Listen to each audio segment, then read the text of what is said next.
लाल सागर फिर कराएगा लाल क्रांति। क्या अमेरिका की कूटनीति दिखाएगी करामात? क्या सऊदी अरब और इजराइल में अब बन जाएगी बात? मिस्र को हजम होगी सऊदी और इजराइल की डील? क्या बिना भारत के नहीं हो पाएगी कोई सील?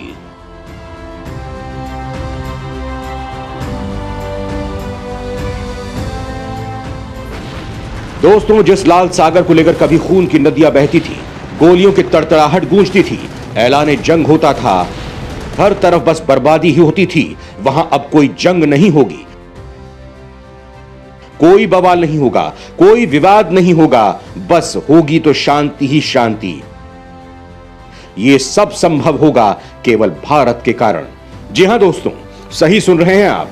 हिंदुस्तान ने अमेरिका को वो गुरु मंत्र दिया है जिससे यह विवाद अब थमने वाला है। अमेरिका ने इसकी कवायद भी शुरू कर दी है। दोस्तों, दरअसल जिस विवाद को अमेरिका सालों से नाक रगड़कर बहुत सी युक्ति लगाकर भी नहीं सुलझा पाया था, भारत ने उसका हल चुटकियों में बता दिया है। बाइडेन बाबा को समझा दिया है कि आखिर लाल क्रांति का अंत कैसे होगा, कैसे दो देश अब हिंसा नहीं भाईचारे का दामन थामेंगे, एक दूसरे के ऊपर गोलियां नहीं फूल बरसाएंगे। दोस्तों, अब आप सोच रहे होंगे कि आखिर मैं किस विवाद की बात कर रहा हूं, क्या है जो मैं आपको आज बताने जा रहा हूं।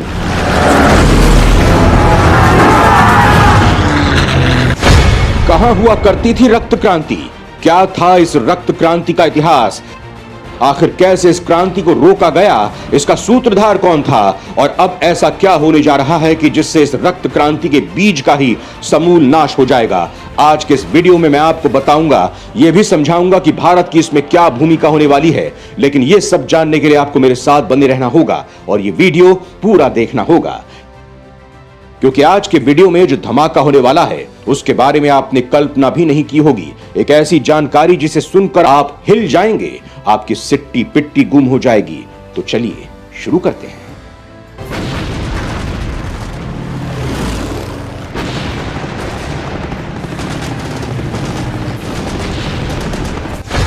अमेरिकी सैनिकों की वापसी से खुलेगा शांति का द्वार। इजराइल और सऊदी अरब के बीच अब दूर जाएगी तकरार। दोस्तों, व्हाइट हाउस ने ऐलान किया है कि इस साल के अंत तक अमेरिकी सैनिकों के साथ साथ पीस कीपिंग फोर्स काफी महत्वपूर्ण माने जाने वाले लाल सागर के दो अहम द्वीप तिरान से बाहर निकल जाएंगे। अमेरिका की इस घोषणा के बाद माना जा रहा है कि इजराइल और सऊदी अरब के बीच भविष्य के संपर्क के अवसरों को बढ़ावा मिलेगा।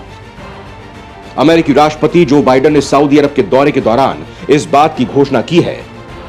दोस्तों, बाइडेन ने आखिर क्या कहा है वो मैं आपको वीडियो में आगे बताऊंगा, लेकिन उससे पहले आपको यह बता देता हूं कि आखिर कैसे इसके जरिए दोनों देश करीब आ सकते हैं। सनाफिर और तिरान ने खत्म की विवाद की जड़।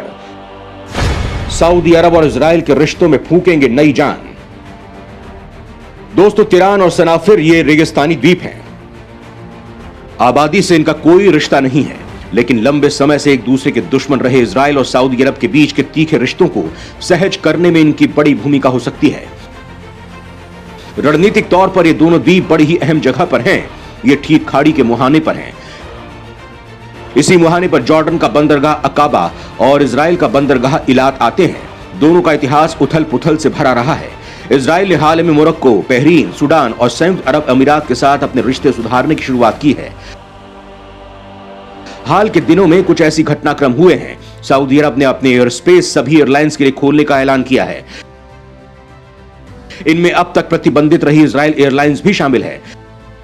यह ऐलान अमेरिकी राष्ट्रपति जो बाइडेन की सऊदी यात्रा के दौरान हुआ था। इजराइल इसके बदले तिरान और सनाफिर की संप्रभुता मिस्र से सऊदी अरब के हाथों में दिए जाने को स्वीकार कर सकता है। तिरान उस जल डमरू मध्य का नाम है जो अकाबा की खाड़ी को बाकी के रेड सी और सनाफर से जोड़ता है। मिस्र ने 2018 में इन दोनों द्वीपों की संप्रभुता सऊदी अरब को सौंप दी थी, लेकिन इसके लिए इजरायली सरकार को अपनी मंजूरी देनी होगी। इजराइल और मिस्र के बीच 1978 में शांति समझौता हुआ और इससे दोनों के बीच 30 साल पुराना संघर्ष समाप्त हो गया था।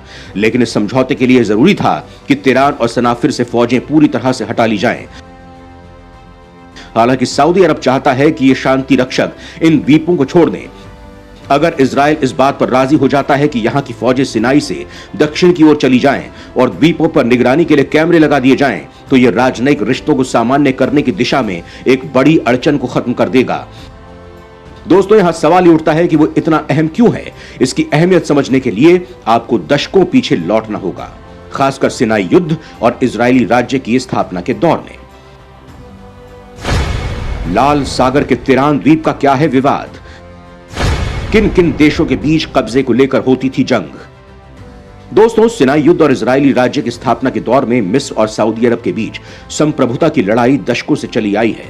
मिस्र का कहना है कि 1906 में यानी सऊदी साम्राज्य की स्थापना से 1/4 सदी पहले ऑटोमन साम्राज्य और ब्रिटेन के बीच एक समझौता हुआ था। इस समझौते की बदौलत ही मिस्र को द्वीपों का अधिकार मिला था। इन द्वीपों पर बाद में लगभग आधी सदी तक कोई आबादी नहीं थी। 1950 में सऊदी अरब ने मिस्र को इस बात की अनुमति दे दी कि वो वहां पर अपनी सेना को तैनात कर ले ताकि नए नए बने इजरायली राज्य को अपने विस्तार का मौका न मिल सके।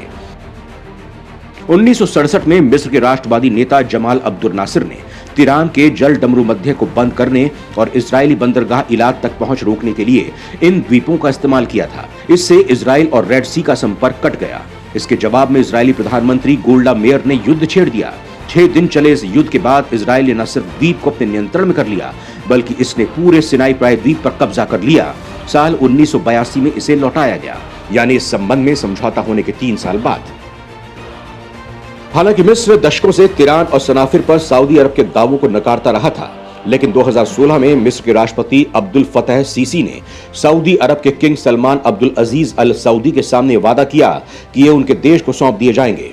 मिस्र के राष्ट्रपति के इस फैसले का खुद उनके देश में विरोध होने लगा। सीसी ने इस फैसले की कोई वजह नहीं बताई, लेकिन माना जाता है कि सऊदी अरब ने मिस्र को $25,000 मिलियन की जो मदद की थी, उसी से इस समझौते का रास्ता साफ हुआ। लेकिन इस ऐलान से मिस्र में विरोध प्रदर्शन शुरू हो गया। स्थानीय अदालत ने इस फैसले को पलट दिया, लेकिन मिस्र की संसद में बहुमत होने की वजह से 2017 में इस फैसले को पारित करा लिया गया। आखिरकार सुप्रीम कोर्ट ने 2018 में इस विवाद को खत्म किया। उस समय फैसला किया गया कि तिरान और सनाफिर सऊदी अरब के होंगे। जानकारों का कहना है कि इजराइल की असली चिंता यह है कि द्वीपों के हस्तांतरण के बाद रेड सी में इलाद तक उसकी नावों को जाने का रास्ता मिले। उनकी दूसरी मांग सऊदी एयर स्पेस में जगह हासिल करने की थी। ये मांग पूरी हो चुकी है। इजरायली एयरलाइन EI की उड़ानें अब भारत और चीन तक आने की राह में सऊदी अरब के आसमान से भी गुजर सकेंगी। बेन गुरियोन से उड़ानें अब सीधे जेद्दाह तक पहुंच सकती हैं। इससे इजराइल में रहने वाले मुस्लिम जायरीन सीधे मक्का आ सकेंगे। आधिकारिक तौर पर सऊदी अरब ने यह कहा है कि जब तक एक स्वतंत्र फलस्तीनी राज्य की संप्रभुता नहीं मान ली जाती और यह स्थापित नहीं हो जाता, तब तक इजराइल के साथ उसके रिश्ते सामान्य नहीं हो सकते हैं। मौजूदा बादशाह किंग सलमान फलस्तीन के जबरदस्त समर्थक रहे हैं, इसलिए मुश्किल लगता है कि उनके रहते इजराइल और सऊदी अरब के बीच पूर्ण राजनयिक रिश्ते कायम हो पाएंगे।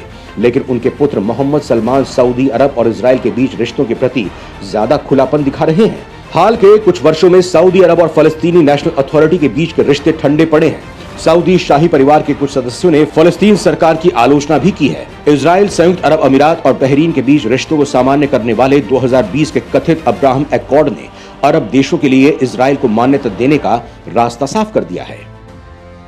दोस्तों, इन सब हालातों को देखने के बाद ही अमेरिकी राष्ट्रपति जो बाइडेन की तरफ से एक बयान जारी किया गया है। इस बयान में उन्होंने कहा है, कई महीने की शांति और लगातार कूटनीति का शुक्रिया कि हम एक समझौते पर पहुंच गए हैं, जिसमें तिरान के लाल सागर द्वीप पर अंतर्राष्ट्रीय शांति सैनिकों को रवाना किया जाएगा। इस इलाके को एक ऐसे इलाके में तब्दील किया जाएगा जो शांतिपूर्ण पर्यटन और आर्थिक विकास का केंद्र होगा। दोस्तों, आज इजराइल और सऊदी अरब के बीच जो सालों से चला रहा विवाद सुलझ रहा है, उसके पीछे भारत का बहुत बड़ा हाथ है।